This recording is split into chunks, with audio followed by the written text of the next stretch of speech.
one day I'll forget again and it'll go on to like 20 seconds, and then eventually in a year we'll start doing 20-second intros. Oh, just the whole podcast. Eventually the podcast will just be the whole... Oh, good joke, Michael. Oh, yeah, good joke, Claire. So, Claire, explain yourself. I picked the film this week. Requiem for a Dream. Requiem for a Dream. I feel like we shouldn't say that just in case anyone else accidentally watches it. Because, sorry guys. Should we just call it the film? The film. The film. It'd be like the Scottish play. I need to stop picking films just based on them like showing up in books or newspaper articles and then not finding anything out about them, because Jesus. Sorry, so what did everyone think of it? Oh, it was a tough watch. Bloody hell, I haven't found a film that distressing for a while. Yeah. But I think that might be because it was well done. I think it was a good film. I disagree. Okay.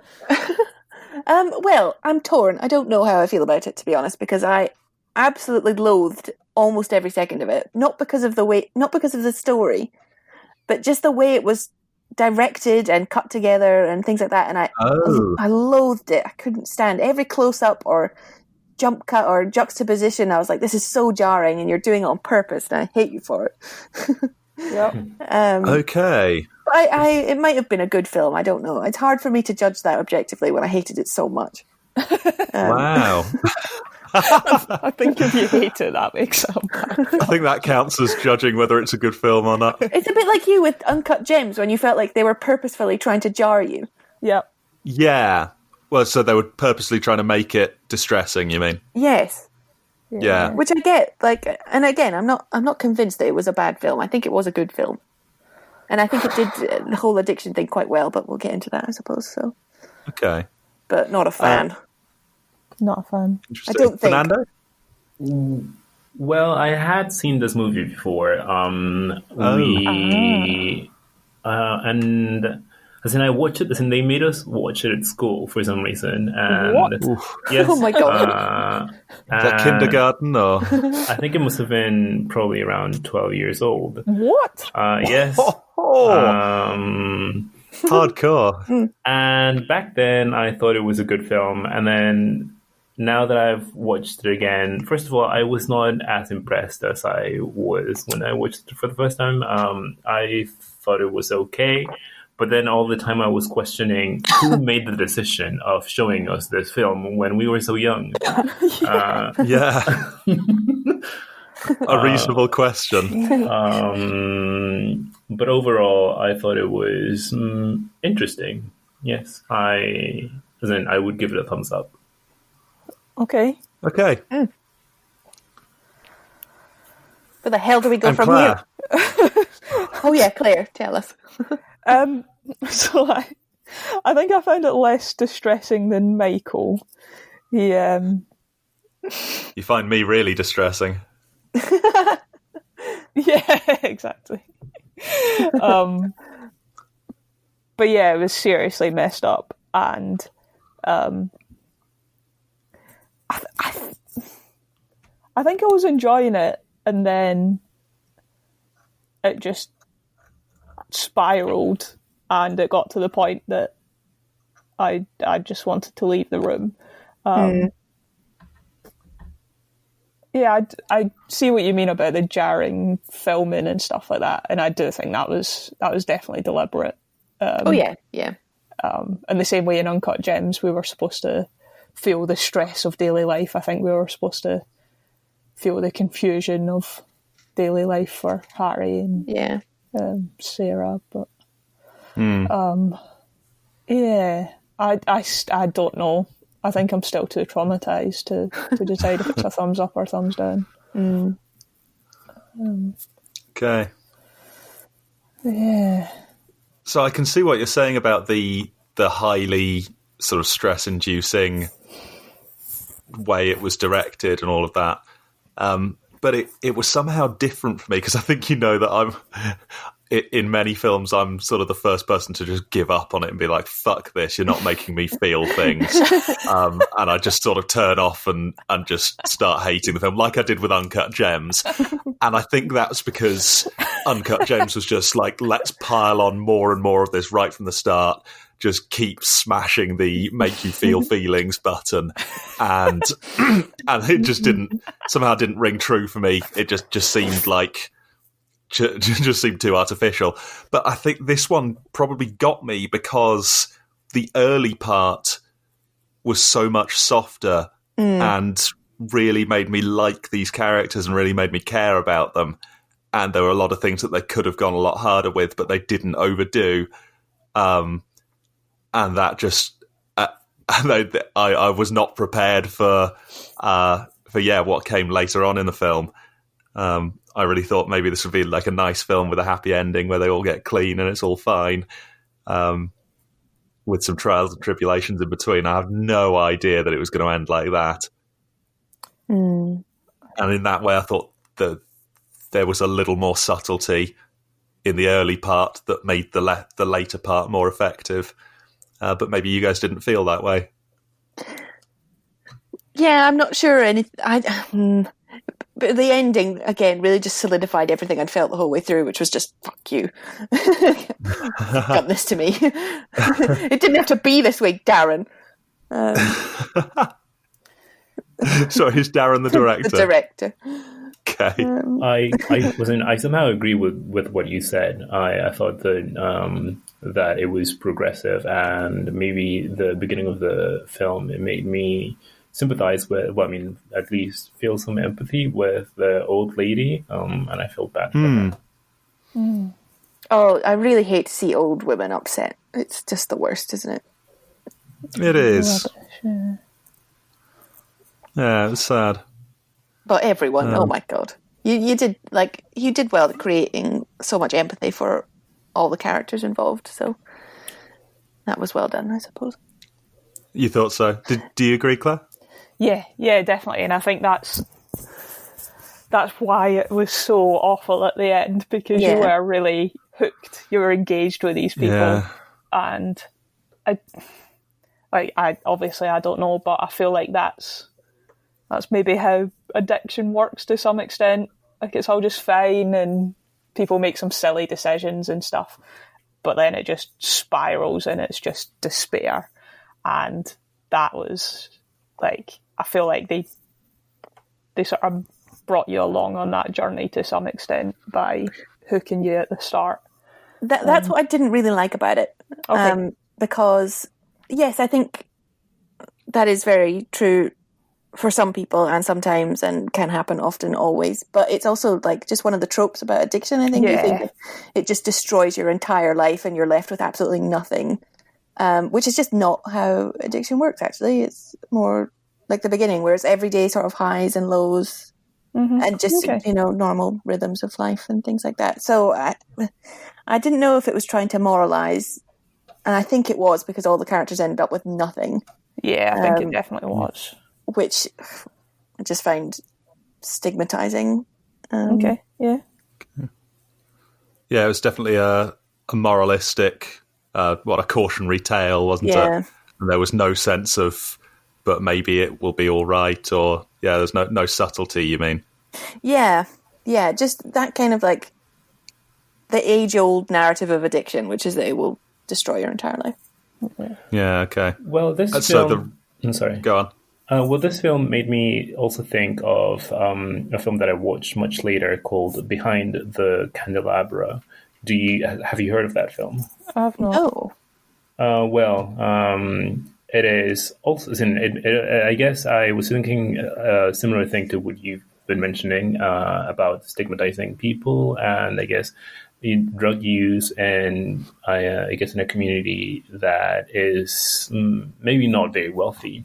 And Behind the Candelabra is perhaps the opposite, where it speaks about addiction, drug. It's a case of something that happened in real life in probably Hollywood or Las Vegas, to a person that went by the stage name of Liberace. And it was basically the same thing, a drug addiction and how he lost everything because of drugs. So yeah, I guess that maybe it feels like maybe that doesn't always happen, but it can happen, and not only in that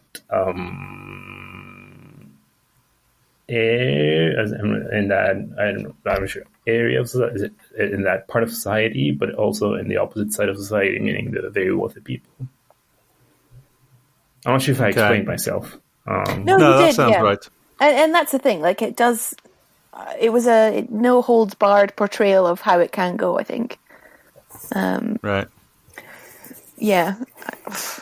And I guess we saw different kinds of addiction as well. Like, we had the 3, and then. Sorry, I'm not explaining myself either. But like, we had the different kinds. Yeah, like just the diet pills that seem harmless, and suddenly, she was the only one that had no choice. I think she was addicted to some pills without knowing that she would become addicted, or at least I thought that she initially did not know that she was getting some dangerous drugs. In a way, that was the most heartbreaking thing, was that she was the one who she just had no chance. Everybody else at least gets to make an informed choice. And she was induced by one of her friends. Who I guess we're supposed to assume didn't know what those were. I actually still do not know what those are, but... It was speech it was getting, was it not? Yeah, like some part of, yeah. It was written on the piece of paper at the one point, wasn't it? Oh, was it? I can't remember what the word was, but yeah, one of these things. Well, now, I think I read in the Wikipedia page that it was an amphetamines, and if that is true, then I think that was also what. It made me think of Paul Erdős, because I think that Paul Erdős also took amphetamines because he said that it enhanced his mathematics, and I was like, what? Oh, I didn't know that. Yes. That probably explains why he was so productive as well. Well, he certainly was. Eek. They say that, though, about like LSD and stuff. It can like open your mind and things, and a lot of you hear these academics talking about using them. You just wonder how much heard of that. it goes on. I'm not hugely surprised that Paul Erdős used amphetamines. Wow. Yeah. Especially like in the olden days when people didn't completely understand what was going on. Yeah, I suppose so. Just see it as a little pep. Yeah, I guess so. Wow, that's tough.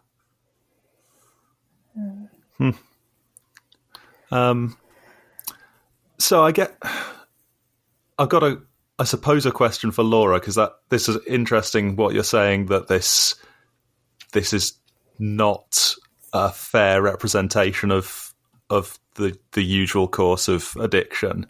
Yeah, maybe not a complete represent. Yeah, no, I wouldn't. Yeah, exactly. What would be, I guess, a more balanced ending to the film that would represent addiction better? Maybe if they'd just shown given 20 more minutes where life goes back to some semblance of normality. Yeah. We've not ended, their lives haven't ended, like it will go back to their normal. Yeah. So I don't mean recovery, I don't mean anything like that, or but just they all end up in the fetal position in horrible circumstances. Yeah. So so I understand maybe why they didn't, because it doesn't make narrative sense. I don't know. I think that could have been an interesting way to go on. Yeah. Like if The Irishman had finished with him killing Jimmy Hoffa, it was really interesting to see what happened later in his life and tell a more complete story. So could they have had a 10-minute segment at the end that it just says 1 year later, and we see what's happening to the guy in prison. We see how Harry's getting on without his arm. Yeah. Yeah. Well, then, as in, some, trying to think along those lines, and if we were to try and imagine what happened with their lives, as in, what happened afterwards, it would appear that at least 3 of the 4 characters, as in, are actually, as in, would be living a fairly normal life. And I guess just the continuation without any drugs. For example, the person that was in jail probably was also not getting any drugs, and he would be in jail, but having a normal life as a prisoner. And then the other man who lost his arm potentially would also not do any more drugs because he lost an arm. And the old lady is just in a facility and is being taken care of. So probably the only other person that potentially could continue doing drugs and some other things is Marion, because she might continue doing that to get some more money. I do not know. So I guess that if you try and imagine what happens afterwards, at least you get the sense that the trajectory is, as Laura says, going back to some kind of relative normality. I do not know. I'm not sure. I know a lot of people who had amputations and still used drugs. In fact, would inject into the softer skin on the amputation because it was easier. So that was pretty realistic when he was injecting into his wound. Really? Yeah. Oh man. I'm not sure I understood why he didn't find somewhere else to inject. Well, if you have to find a vein, there's a high chance that you'll either destroy the needle if you miss, or you just won't be able to find a vein because by that point your veins are just destroyed. Oh. So it's just an easy place that he knows he can inject. Get straight into the blood. Yeah. Mm-hmm. Oh. Yeah, okay.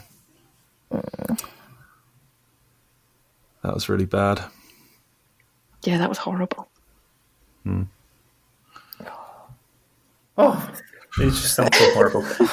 Is there a better way to do heroin? As in, can you drink it, or you can smoke it? You can smoke it. It's a lot better, obviously, for your people in the harm reduction try to emphasize that you should smoke instead of inject. Although obviously then that destroys your lungs. Well, I think I would choose smoking rather than injecting myself. For some reason, I hate injections. It's not as economically efficient. Oh, you lose a lot more of it, do you? You lose some of it, and it's not as hard hitting either. It doesn't because it's not direct into the bloodstream. I see. Yeah. Got to get through your metabolism. Horrible. Jeez. Yeah. So did you like the way it was filmed? Because I think that was my main problem with it, was just the filming. I would have liked it, I think, if I hadn't just every so often be like, oh, I hate close-ups of people's mouths drinking. I really did like the way it was filmed, at least in the early part. Obviously, the part later, I hated it, but I think I was supposed to hate it. Yeah. I've got a couple of notes here. It was mood-driven and artistic, so there were a lot of close-ups to evoke a certain feeling. So I've got it written here. It's like song to song, but not awful. Little did you know.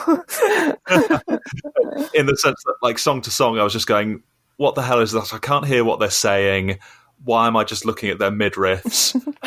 Why do they keep touching themselves and each other? What is all of this? But this, it was like, it was a close-up that made me...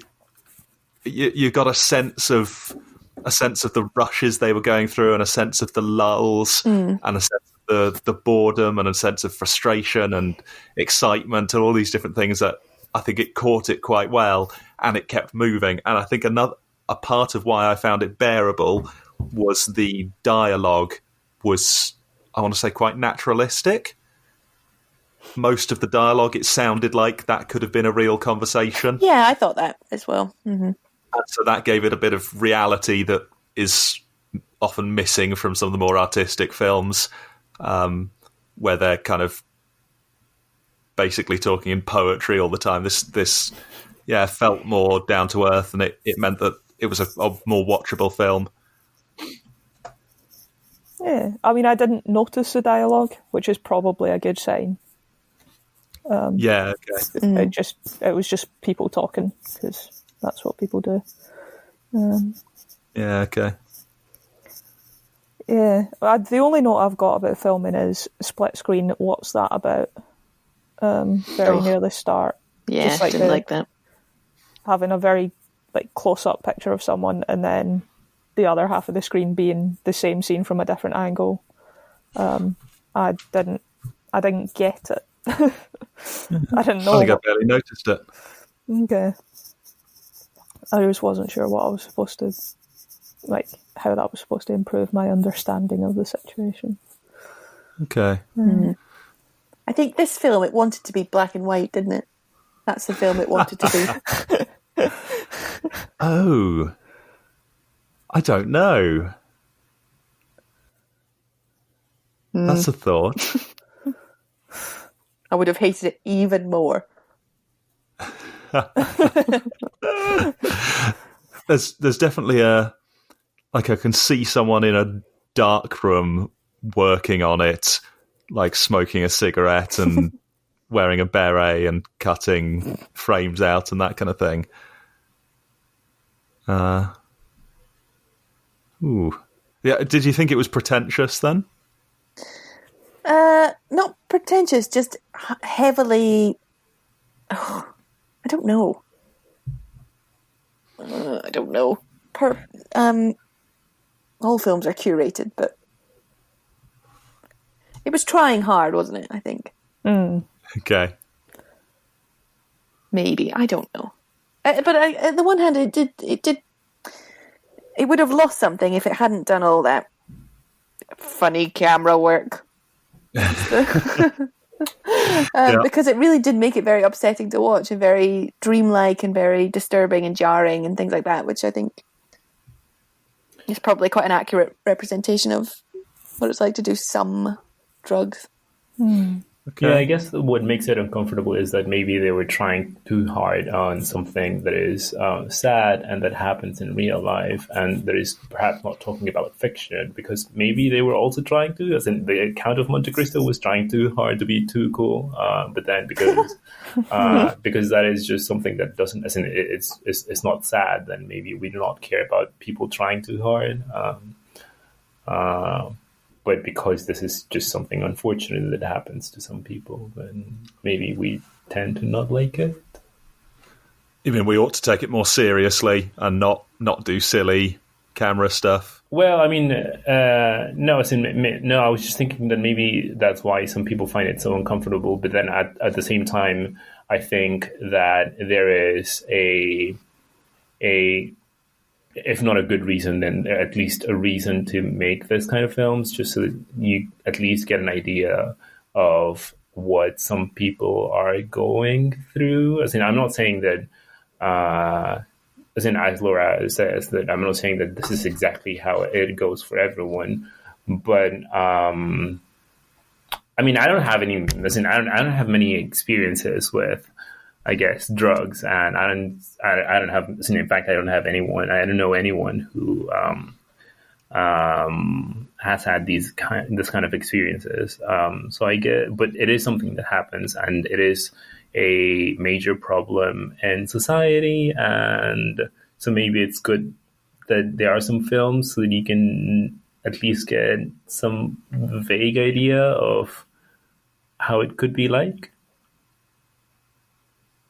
Mm-hmm. Yeah, I think it's worth trying to represent that experience.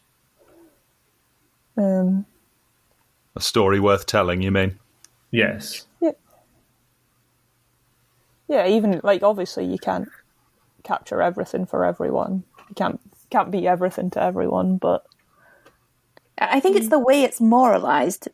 Like I said before, that's what I don't like. I think tracing these experiences is very important and worthwhile, and in some senses it's a good film for that, but putting this very heavy moral overtone is where it goes a bit wrong for me.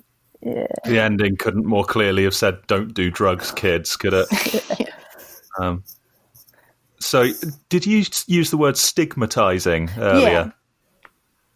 Because when I was watching it, I was thinking, this is good how they've portrayed these as real people, and you've seen why they're making the decisions that they are and stuff. And I was thinking it was quite sympathetic to the people involved who ended up as addicts. But you thought that it made them less sympathetic somehow? Possibly. Again, I'm not sure, because I watched it late last night and then I woke up at 10:30 and I haven't really processed it yet. Yeah, okay. But I think where it becomes stigmatizing is if you demonize addiction, you end up demonizing the people who have an addiction. You know, if you say this is a moral failing, then the people who are involved in this become morally suspect. Even if you say, "Oh, it's not their fault." See. I think that's the conflict in how we talk about addiction, which is that you're on the one hand saying that people don't have blame because the drug is taking over and it's the addiction, and people almost become like their willpower is taken away from them, and then on the other hand, it's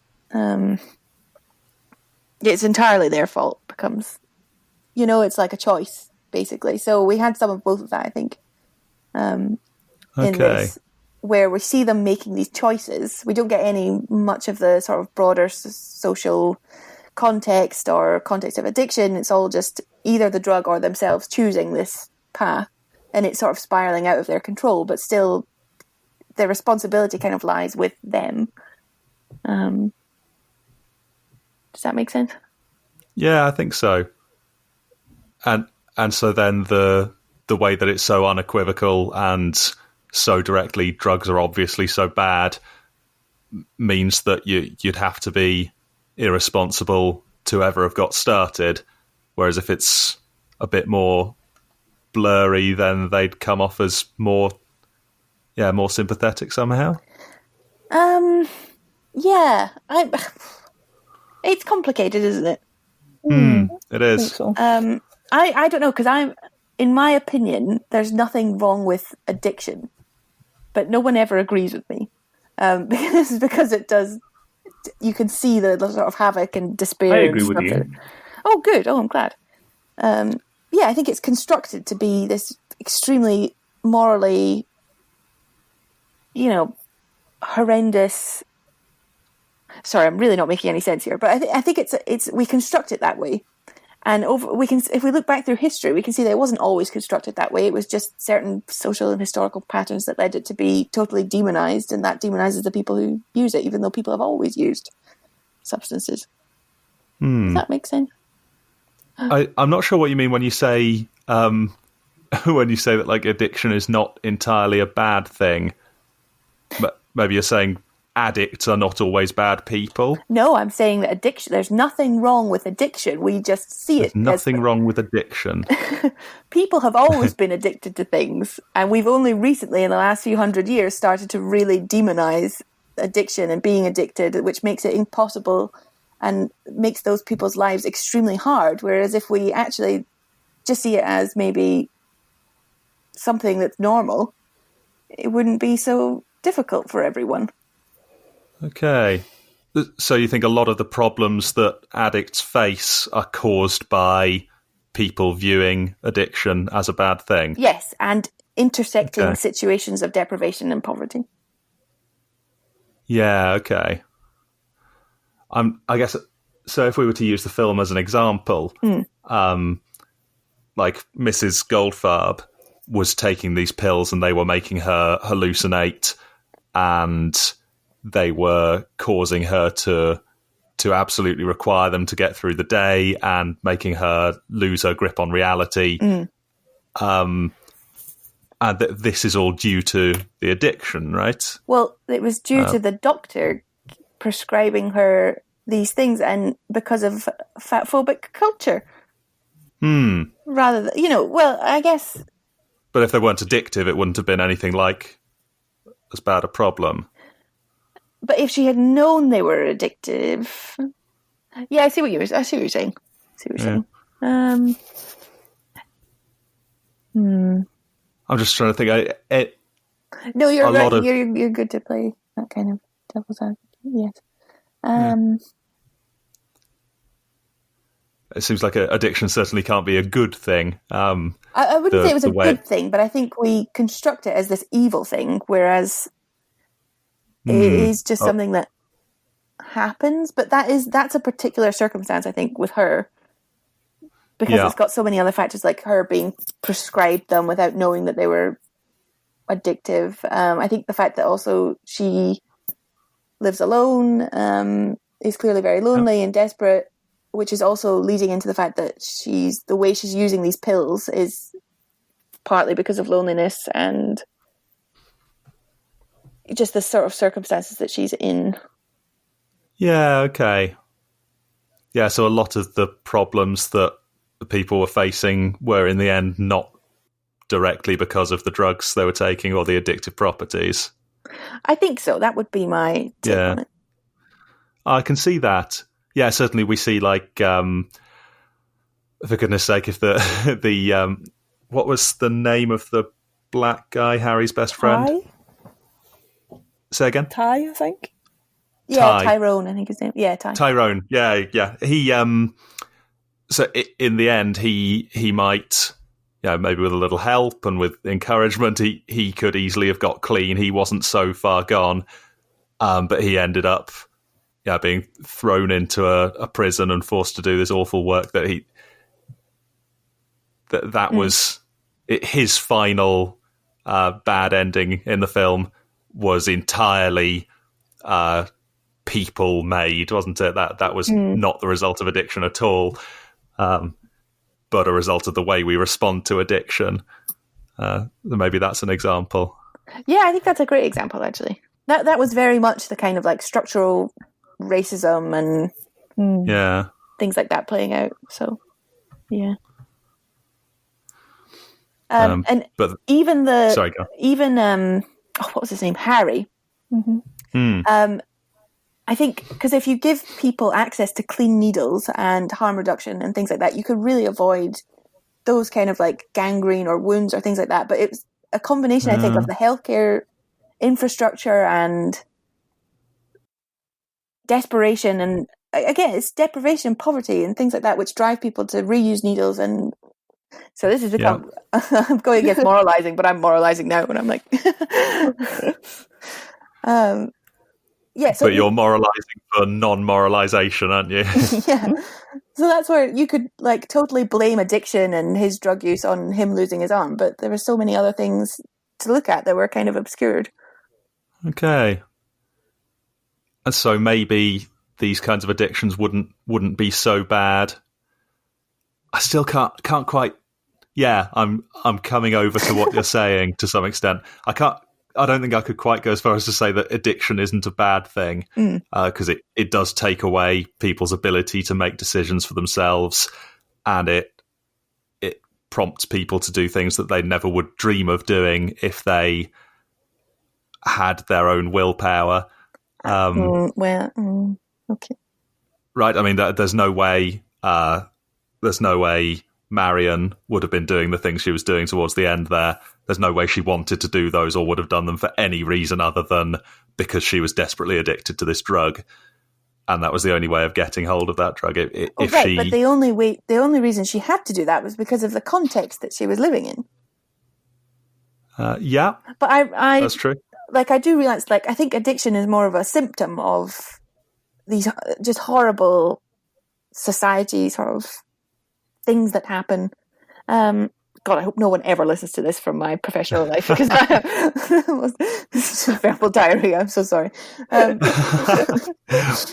we're just we're not under oath here, are we? This is a creative, free-thinking environment. Yeah. That was the patriarchy. That's what I'm trying to say. There's deeply, like, just in the way that Tyrone's ending kind of like highlighted these deeply systemically racist sort of prison policies and things like that. Her ending was very much about like the way it particularly affects women, but I wouldn't say it was her addiction necessarily. It was just a combination of these other things like vulnerability and poverty and deprivation that engineered these circumstances where these predatory men were able to prey on her like that. So yes, addiction was a factor, but I don't think it was the driving factor, because we saw before that she was able to maintain that kind of happy some moments of joy, even though it was laced with all this frustration. But I think the frustration came from the fact that it's been so demonized. It was illegal. It was marginalized. All these different things. I don't know. Maybe. Yeah, again, I can see what you mean. A lot of the bad stuff in her story towards the end was just people doing and saying bad stuff. Yeah.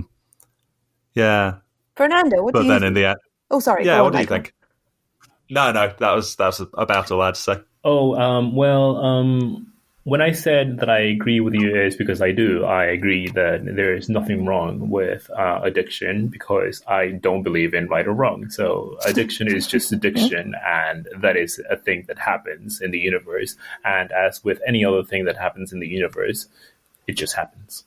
However, when put into the context of, I guess, humans and society, and that we like to label things right and wrong, I guess, I do believe that there are things wrong with addiction because, I don't know, I guess that because of whatever the context is, doing drugs is harming your own body, and it probably shortens your life because you're doing something to your body that your body is not meant to be experiencing. Not necessarily. Sorry? Not necessarily. Well, maybe. All right, maybe. Okay. Sorry, I'm thinking of... go on. Yes. Sorry, so doing heroin is bad for your body, right? I believe it is. Alcohol's bad for your body. Yeah, the alcohol is also bad for your body, yes. Also. And smoking, yes. Yeah, okay. And drinking coffee is apparently also bad for your body.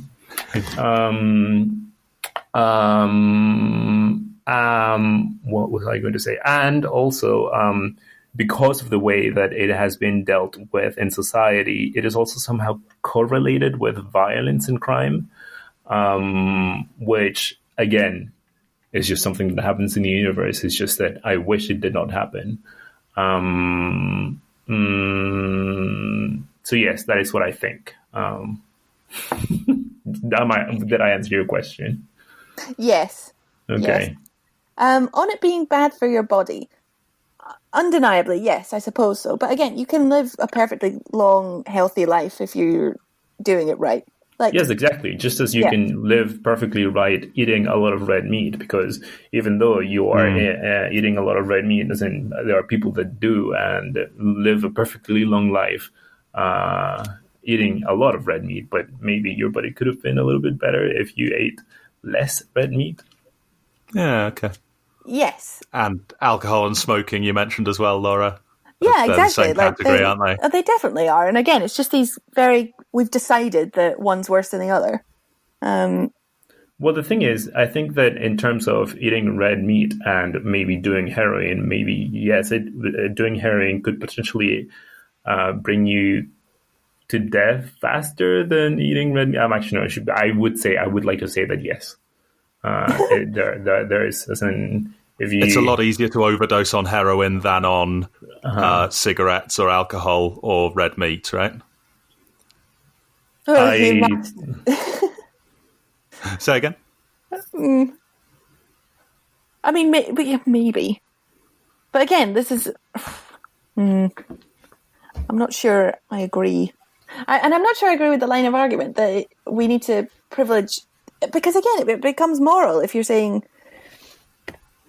we need to strive for the perfect life. This is the same kind of thing that's used to justify oppressing fat people. I don't think that we have to strive for the perfect life. I think that everyone can do whatever they want with their lives. No, I agree. But also, you said this is one of the bad things about addiction, which is that it leads people to be unhealthy and live shorter lives. But then that's the kind of logic.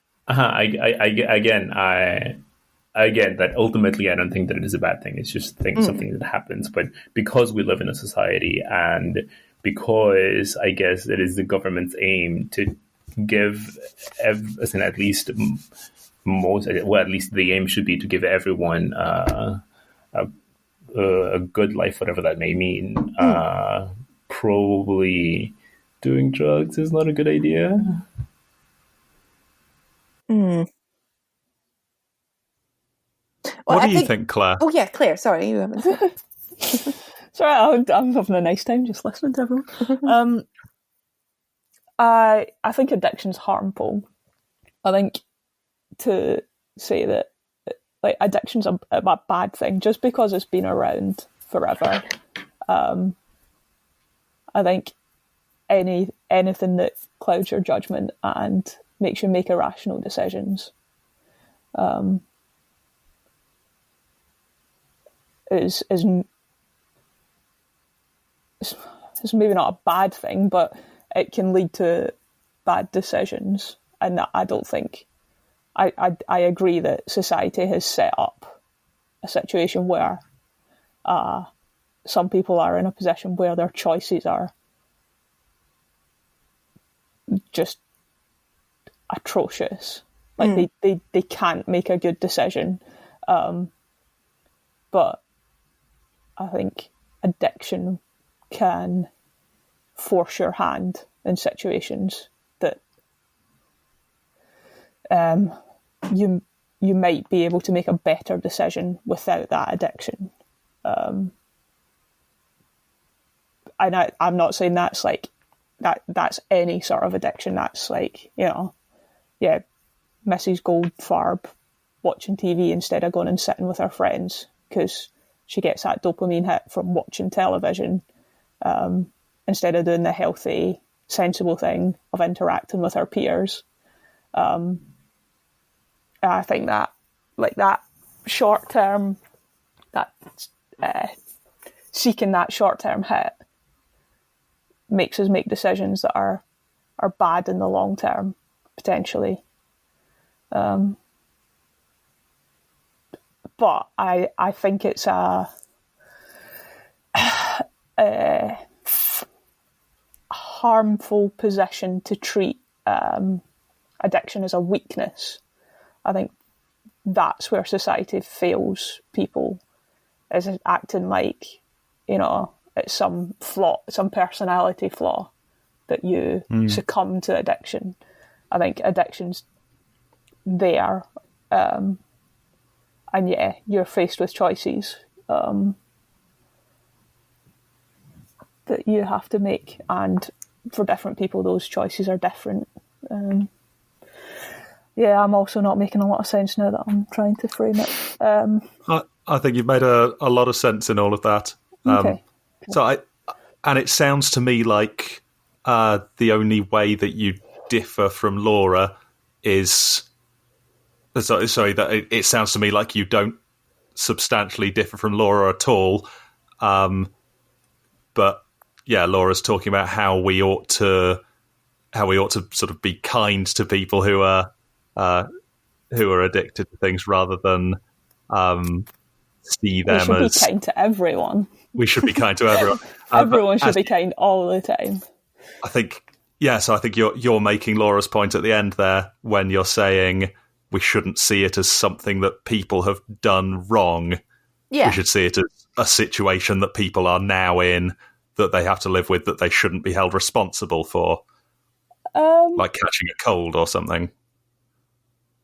Yeah, I suppose so. Kind of. But that it still sucks for the person involved if they are addicted. Yeah, I think the idea. I think for me the real distinction is that having that dependence on something must be bad. It must make things difficult. It must make every decision harder.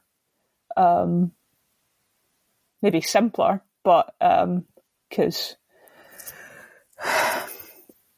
you know what it is you want, but you still have to make hard decisions. But to say that's not bad and that doesn't make life harder for people just seems unfair somehow to me. I'm not saying it doesn't make life harder, because it definitely does. Like, there's so much suffering and misery and caused, and you would think that addiction was at the heart of that. What I'm trying to argue is that it's not addiction that's causing that suffering. It's the way that we treat addiction and the way that we respond to it and the way that we've constructed it over time as though this is because even if you say, oh, it's not a moral thing, it's just something that happens, but it's still very, very bad, then that kind of cancels out the fact that you're moralizing it, which ends up stigmatizing people and adding to the suffering that they experience. But we can't therefore conclude that it's good or fine. I do conclude that it is fine, that if we treated it much better, if we responded to it much better and responded to it as though it was fine, like we do with alcohol, then even though I know like alcohol is a whole separate thing and there's alcoholism and addiction with that as well. And we know that alcohol causes huge problems for people, and just the fact that we don't stigmatize people as much doesn't mean it's not a bad thing to be addicted to alcohol. It's a bad situation to be in, and we ought to try and avoid it in our own personal lives, right? You got me in a box here. I don't mean to. I think I'm trying to. I think we might be sort of using the same language to talk about different things, maybe, because I think the point you're making is about when you're saying bad, you mean like something an evil person does, and when I'm saying bad, I mean something that causes harm. Something that gives you a bad life, an unhappy life, no matter whose fault it is. I think if you remove deprivation, though, if you remove struggle and poverty or even just, because we're not having this conversation about the rich and privileged who are addicted to things and who are. Oh, God, I'm going down a totally different road. No, sorry, go on, Fernando. What were you going to say? Well, I had two questions. One of them is related to something that you said, and this I'm not saying to challenge any point. It's just because probably out of us four, I'm the person that knows the least about drugs and what their effect on our bodies are. I'll have you know I know less than you. Well, I mean, that is perhaps less informed. And you said that I can't remember exactly what was in the precise words that you said, but I think that you mentioned that addiction does not cause something bad. And then I remember reading that the drugs that you use actually are so correlated to depression that I guess that at some point you could somehow say that drug use causes depression. And I'm not sure if being depressed is how people actually want to live, which perhaps would make me think that doing drugs is perhaps bad. And the other thing that I wanted to ask is, does anyone know why was the old lady treated with electroshocks? Then is that actually a way in which you can treat drug addiction? And what is the logic behind it, I guess? I was wondering about that. So I don't think we do it anymore, hopefully. Okay. But I believe that it is just it's sort of like trying to reset your brain in a way. So the idea is like you want these, like you want that trigger to make you feel better. In the way addiction works chemically, and that somehow if you like overload all the neurons in your brain, they will redirect and those pathways will get like flooded, or you won't rely on it anymore. I think what it actually does is just ruin some of your brain cells so you become nice and docile and easy to handle, which I think people used to see as the same thing as getting better. Is my very crude understanding of it. But that is a treatment that is no longer acceptable. I don't think so. I think we do use ECT, electroshock therapy, whatever it is. But I don't know how regularly it's used anymore. I think it used to be used quite regularly when they would also, treat hysteria and stuff like that. Yeah. Lobotomize people, right? Yeah. On the depression question, Mm-hmm. I'm not obviously a neuroscientist. I don't really know how that works. But as far as I was aware, there's not an actual direct evidence to support that depression leads to those kind of changes in the brain that cause depressive symptoms. I mean, it is a depressant, so it will cause changes in the body. But the studies that have been done on heroin and depression also feature in adverse sort of events from childhood. And, it's more about other things that are happening that cause depression rather than the actual drug causing those changes in the brain, as far as I understand it. So it must be so difficult to deconvolute all that data. Yeah, I'm sure. So I mean, so heroin use, since that's what the topic of the film was, that's as much a symptom of depression and discontent as it is a cause of it. So there might be a really obvious correlation, but it's not a causality. Yeah, that's what Oh man, it's hard. God, we've hardly talked about the film at all. Maybe we should talk about the film. I think what the film explored, we've talked about in a lot of detail now, right? Does anyone have any other thoughts about the film? Maybe any lighter thoughts? So I've got a few notes. Go for it.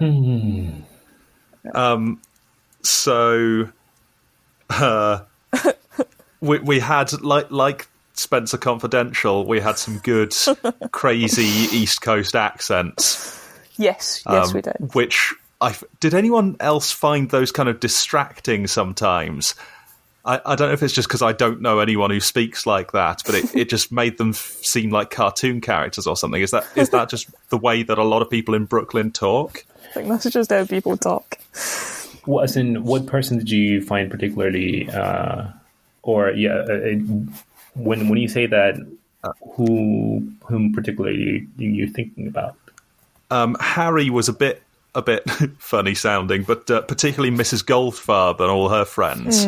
They had these the accents that I thought, like, do people really talk like that? But I guess they wouldn't just make up an accent for films and stuff, would they? I think maybe they do. Did. Maybe it's all a conspiracy. No one in the world talks like that. Yeah, so that was one thing I thought, and in the fun early scenes, I thought that was quite cute, and I enjoyed listening to Do you remember the good old days? Good old days when they were just watching TV watching telly and stealing the television, posting letters and all that. Miss those days. Well, another thing that I guess to answer your question more directly I think yes. The answer is yes. People do talk like that, and I did not find them. I did not find the accents strange nor funny. I thought it was just normal. Anyhow, another thing that I was thinking that maybe it wasn't related to addiction is how strongly she felt, how strongly she wanted Harry to be married and have a child. And I thought, whoa, how is that going to? How is that going to make her happy, and why would that make her happy? I think that came out later in the film as well, when she talks about needing to nurture and care, which was a massively sexist sequence that really got to me, and I did make a note about that. I think that was her needing to care for someone, and him having a child would give her someone to care for, now that he didn't need her anymore. I liked how her friends cared for her, even though they unknowingly sent her through this horrible experience.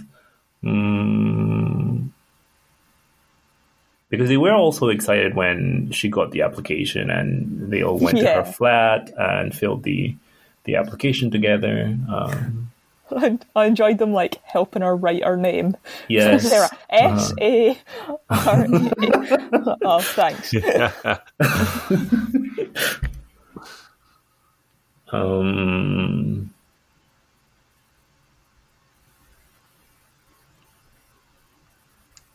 I think that Harry's mother would have been perhaps totally fine without that massive TV set. She seemed happy enough with her normal TV set, didn't Yes. she? But we all know that bigger TVs are better. Yeah. Yes, I guess that now, as in, I presume that, as in, thinking of what happened later, as in, probably nowadays she has like a massive flat screen that doesn't take that much space in her Yes. in her room.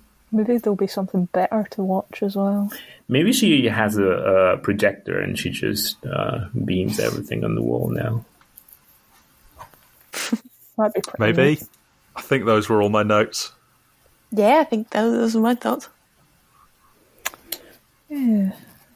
My perhaps one other thought could be that I think that her short hair looks great on her, and maybe she should continue with that new style. Oh yeah, definitely agree. Also, So there's an example of social stigma causing problems, isn't it? If we were all cool with like messy short hair, then that wouldn't be a problem. Exactly. And I am cool with it. Oh, I'm glad. Yes. You guys haven't seen my my new haircut. Did you cut your hair again? Michael cut my I hair. cut it. Oh, whoa. It was risky, and it didn't go too well. right. But I think it also didn't go too badly. Excellent. Oh, that's nice. Yeah. God, I need my hair cut. Yeah. Maybe I'll get someone to cut my hair. Yeah. That's a good example, though, the short hair. So, say she had short hair, and everyone in society really hated short hair, and were like, you shouldn't have short hair, it looks terrible on you. And then she got treated badly everywhere she went, and it led to a spiralling circle of despair. You wouldn't be like, it's because she's got short hair. The short hair's the problem. I think the problem was the red hair, actually. I mean, who... Clearly, in the end, it was much better.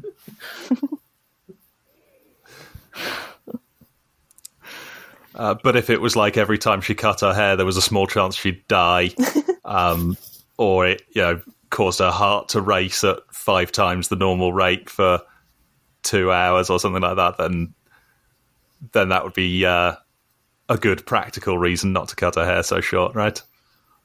Well, I suppose. But maybe But it she would mean that we has to still cut. shouldn't be mean to her just because she has short hair. Damn, I keep getting trapped in my own arguments. Oh, this is not where I wanted that to go. Okay. No, it's a good discussion. I think your overall point is a good one as well.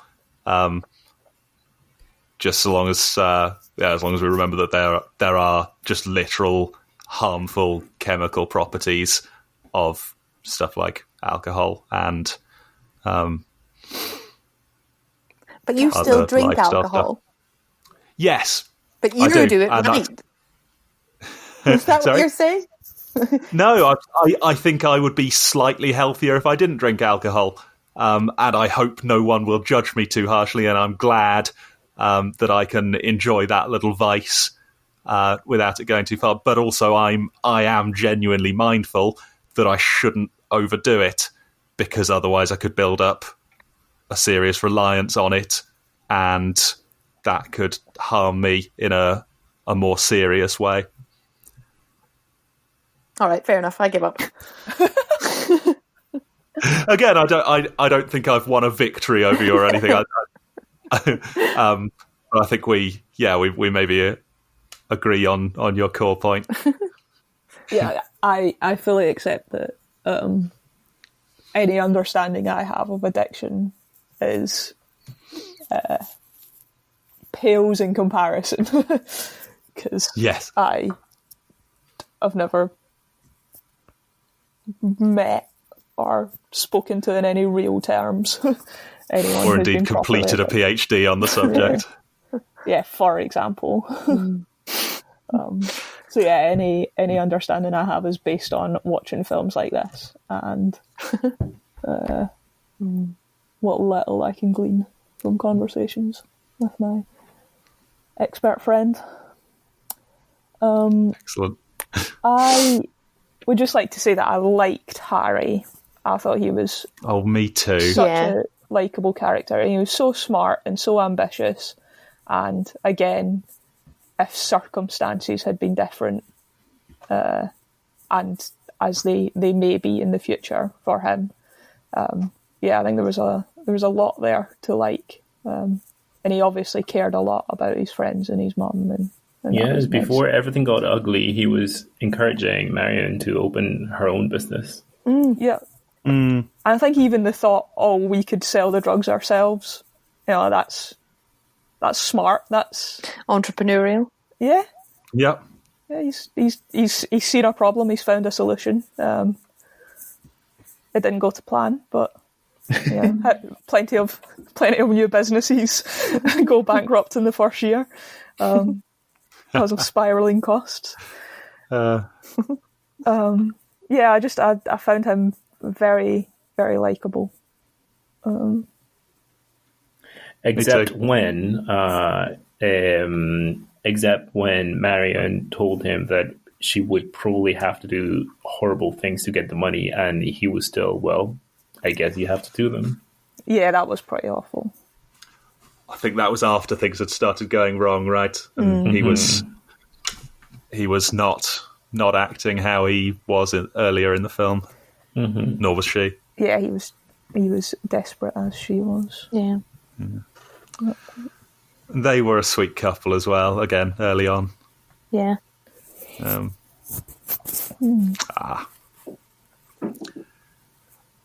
think those were all my thoughts. Yeah. Yeah, I think I'm good. I never Good. want to see it ever again. Yep. No, I don't think I'm going to watch that one. Well, I thought that I was not going to watch it ever again, but then I did.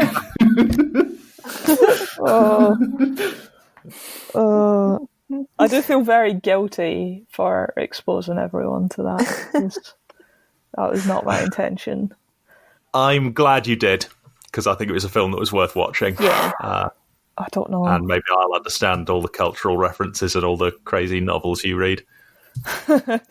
Yeah. Did anyone else think it was the American Train Spotting? Yeah. I thought so, yes. Uh-huh. I never thought Americans could make something quite as brutal in such a real way Yeah. as Train Spotting, but there you go. Yeah.